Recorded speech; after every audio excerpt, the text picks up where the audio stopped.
비가 내리던 목요일 오후였습니다. 서울 변두리, 낡은 시장 골목, 생선 냄새와 눅눅한 공기가 뒤섞인 그 길 한복판에 한 노인이 쓰러져 있었습니다. 다해진 외투, 때국물이 흐르는 얼굴, 그 옆에는 구걸하던 낡은 플라스틱 바구니 하나. 사람들은 그를 피해 지나갔습니다. 재수없게 하필 우리 가게 앞에서 혀를 차며 외면했습니다. 그때였습니다. 쓰러지며 흘린 낡은 가방 안에서 통장 하나가 삐져나왔습니다. 한 청년이 그 통장을 주워 펼쳤습니다. 그리고 그 자리에서 얼어붙었습니다. 1, 10, 100, 1000, 3200억. 강남 빌딩 수십 채를 사고도 남을 돈. 깡통을 들고 구걸하던 노숙자의 통장에 멸시하던 눈빛들이 경악으로 바뀌는 순간이었습니다. 그때 시장 입구에서 타이어 마찰음이 들렸습니다. 검은 세단 석대가 줄지어 들어왔습니다. 시장 바닥과는 전혀 어울리지 않는 광경. 차 문이 열리고 한 여성이 신발이 벗겨지는 줄도 모르고 뛰어왔습니다. 그녀는 흙탕물 범벅이 된 노인을 보자마자 무릎을 꿇었습니다. 아빠, 세상에, 이 몰골이 이게 뭐야? 서연이야, 아빠. 막내딸 서연이라고. 그녀의 뒤를 이어 검은 정장의 사내들이 달려왔습니다. 시장 바닥에 머리가 닿을 정도로 허리를 숙이며 외쳤습니다. 회장님, 20년 만에 뵙습니다. 회장님, 20년 전 대한민국 경제계를 호령하다 어느 날 갑자기 사라졌던 사람, 코스모스 그룹의 박정호 회장. 그가 왜 20년 동안 이 차가운 거리에서 노숙자로 살아야 했던 걸까요? 진실은 20년 전으로 거슬러 올라갑니다. 뇌우가 치던 밤, 아버지 고생 많으셨습니다. 이 차 한 잔 드시고 푹 쉬세요. 큰아들이 건넨 따뜻한 인삼차. 박 회장은 인자하게 웃으며 그것을 들이켰습니다. 하지만 차를 마신 지 채 5분도 되지 않아 정신이 아득해졌습니다. 혀가 마비되고 몸에 힘이 빠졌습니다. 다시 눈을 떴을 때 칠흑 같은 어둠 속이었습니다. 비바람이 몰아치는 깊은 산속. 몸은 밧줄에 묶여 있었고 다리는 감각이 없었습니다. 멀리서 삽질 소리가 들렸습니다. 형, 여기면 되겠지? 멧돼지도 많아서 시체도 안 남을 거야. 유서랑 치매 진단서는 이미 조작해놨어. 이제 내일부터 코스모스는 우리 세상이야. 큰아들과 둘째 아들이었습니다. 박 회장은 소리를 지르려 했지만 목소리가 나오지 않았습니다. 자식들은 아버지가 살아있음을 알면서도 젖은 흙을 덮었습니다. 돈 때문에, 극각 권력 때문에 자신을 낳아준 아버지를 산채로 묻으려 한 것입니다.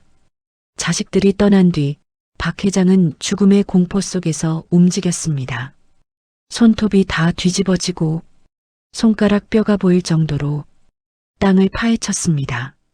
비에 젖은 흙이 부드러웠던 것이 천운이었습니다. 그는 기어 나왔습니다. 짐승처럼 울부짖으며. 그날 밤 인자했던 아버지 박정호는 죽었습니다. 오직 복수만을 위해 살아남은 사람이 태어난 순간이었습니다. 박 회장은 경찰서로 향하지 않았습니다. 이미 알고 있었기 때문입니다.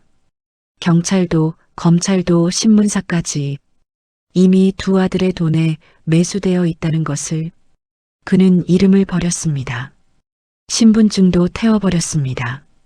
그리고 가장 지저분하고 외진 곳으로 숨어들었습니다. 처음 몇 년은 지옥이었습니다. 쓰레기통에서 남이 먹다 버린 컵라면 국물을 마시고 겨울에는 박스 한 장의 의지에 한기를 견뎠습니다. 발가락은 동상으로 썩어 들어갔고 사람들의 매질과 침뱉음을 온몸으로 받아냈습니다. 하지만 그는 포기하지 않았습니다. 구걸에서 모은 푼돈으로 가장 먼저 산 것은 작은 라디오였습니다. 뉴스에서 흘러나오는 자식들의 소식을 듣기 위해서 코스모스 그룹, 장남 박대석 회장 취임, 차남 박이석 사장, 계열사 확장, 화려하게 승승장구하는 이름들을 들을 때마다 박 회장은 자신의 허벅지를 찔러가며 버텼습니다. 기다려라.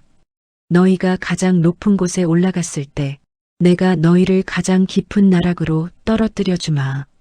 매일 밤 차가운 보도블록 위에서 복수의 칼날을 갈고 또 갈았습니다. 세월이 흘러 박 회장의 모습은 완벽한 노숙자가 되었습니다. 자식들이 바로 앞을 지나가도 그를 알아보지 못할 정도였습니다. 박 회장은 이를 이용했습니다. 자식들의 회사 사옥 앞에서, 그들이 자주 가는 식당 앞에서 구걸하며 그들의 대화를 엿들었습니다.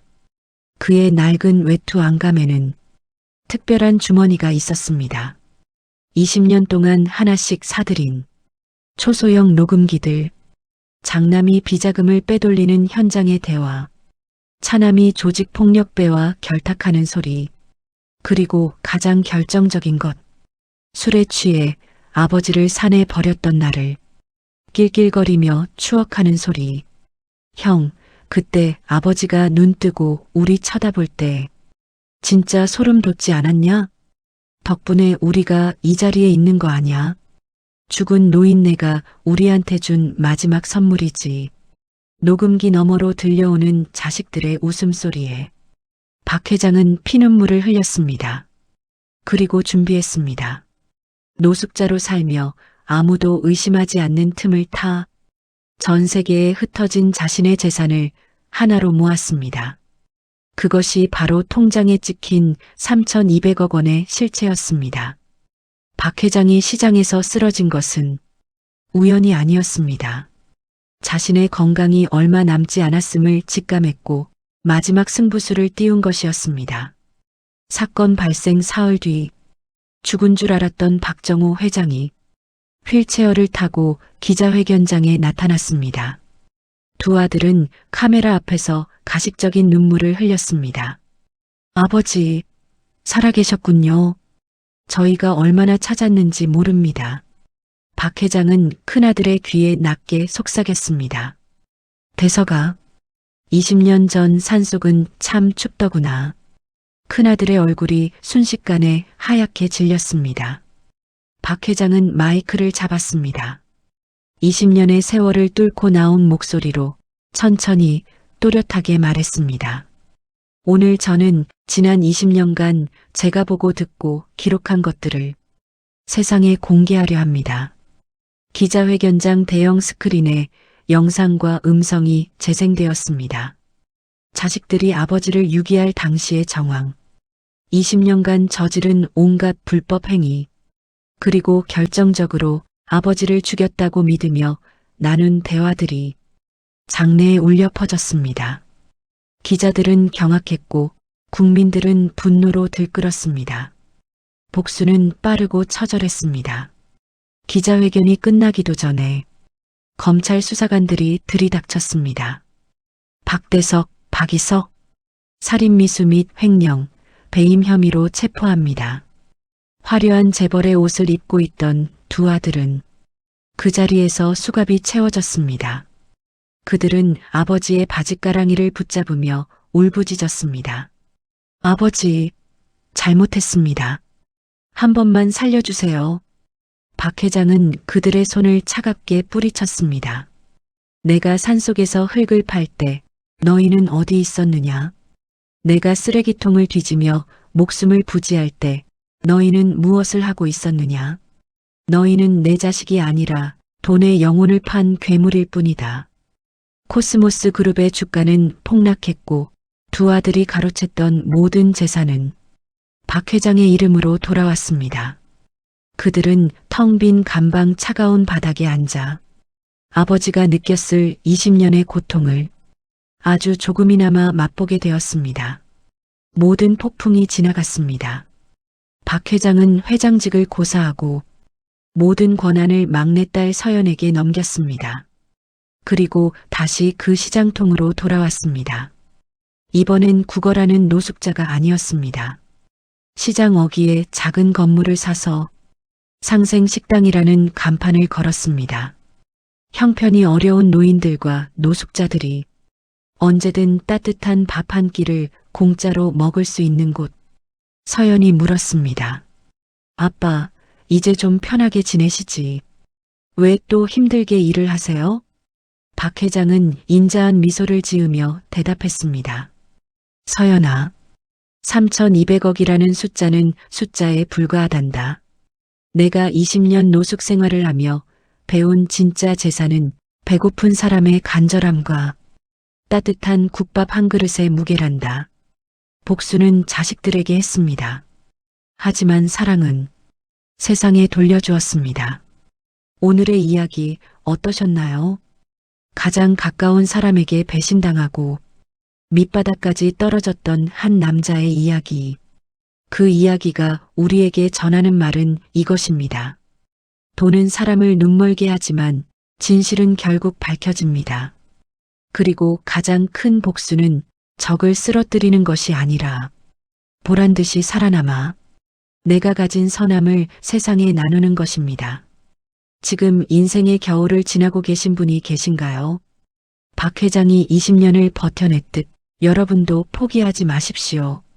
인생은 반드시 여러분에게 다시 일어설 기회를 줄 것입니다. 오늘 이야기가 위로가 되셨다면 구독과 좋아요 눌러주시고요. 여러분의 소중한 의견도 댓글로 남겨주세요. 저는 더 감동적인 이야기로 다시 찾아뵙겠습니다. 감사합니다.